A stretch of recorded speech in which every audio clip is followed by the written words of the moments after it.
பொதுவாகவே திமுகவை கலாய்க்கணும்னா ஒரு விஷயத்த சொல்லி கலாய்ப்பாங்க.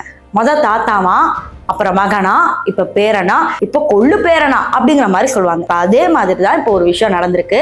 எப்படி உதயநிதி ஸ்டாலினை கொஞ்சம் கொஞ்சமா சினிமால கூட்டிட்டு வந்து இன்னைக்கு எக்ஸ் சீஃப் மினிஸ்டரா உட்கார வச்சிருக்காங்களோ, அடுத்து இன்பநிதியை வந்து ட்ரெயின் பண்ணிட்டு இருக்காங்க. அது என்னன்னு தெரிஞ்சுக்கணும்னா இந்த வீடியோ ஃபுல்லா பார்க்கணும். சோ வாங்க வீடியோக்குள்ள போகலாம். திமுக என்னதான் ஒரு பெரிய கழகமா இருந்தாலும் ஆரம்பத்துல சாமானிய மக்களுக்கு உண்டான கட்சியா இருந்தது அப்படிங்கிறது யாராலுமே மறுக்க முடியாது. அதுல கலைஞர் பெருவாரியான தன்னுடைய விஷயங்களை போட்டிருந்தாரு. அதற்கு உண்டான இழப்புகள் வெற்றிகள் எல்லாமே அவர் பார்த்தாரு. ஆனா எங்க இருந்து மாற ஆரம்பிச்சுன்னா ஸ்டாலினை கொண்டு வந்தார். சரி, ஓகே, ஸ்டாலின் உதயநிதி ஸ்டாலினை மினிஸ்டரா போட்டு அவரை வந்து நீங்க துணை சீஃப் மினிஸ்டரா ஆவீங்கன்னு பேசுறீங்களே, அதெல்லாம் பார்த்து நீங்க என்ன நினைக்கிறீங்க அப்படின்னு கேட்டப்ப அப்படிலாம் ஒண்ணும் கிடையாது, இங்க இருக்கிற மூத்த நிர்வாகிகளுக்கு மட்டும்தான் இந்த பொறுப்பு அப்படிங்கிற மாதிரி பேசிட்டு கடைசியில நம்ம நினைச்ச மாதிரி துணை சீஃப் மினிஸ்டரா உட்கார வச்சுட்டாரு. இப்ப எல்லாருமே வந்து என்ன நினைக்கிறாங்கன்னா இதற்கு வந்து விஜய் எவ்வளவோ பரவாயில்ல. இன்னும் எல்லாரும் என்ன சொல்றாங்கன்னா விஜய் வந்து ஜெயிக்கிற அளவு கூட உதயநிதி ஸ்டாலினால முடியாது அப்படிங்கிற மாதிரி சொல்றாங்க. இதுக்கு ரீசன் என்னன்னு தெரியுமா? உதயநிதி ஸ்டாலின் இது வரைக்கும் ட்ரோல் மெட்டீரியலாவே பார்த்தாச்சு. அதனாலதான் ஸ்டாலினுக்கு திடீர்னு அப்பா டைட்டில் கொடுத்து பயங்கரமா மார்க்கெட்டிங் பண்ணாங்க அப்படிங்கிறதும் நமக்கு நல்லாவே தெரியும்.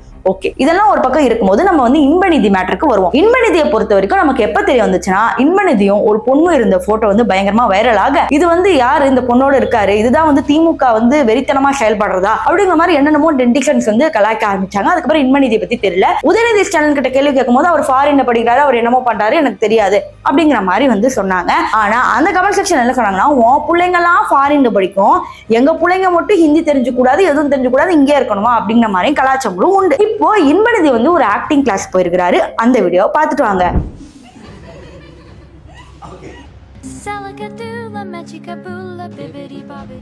இதை பார்க்கும்போது என்னடா இன்பநிதி வந்து அழுதுட்டு இருக்காரு அப்படின்னு கேட்டீங்கன்னா அது அழுகிறது இல்ல, அது வந்து ஒரு ஆக்டிங் கிளாஸ்.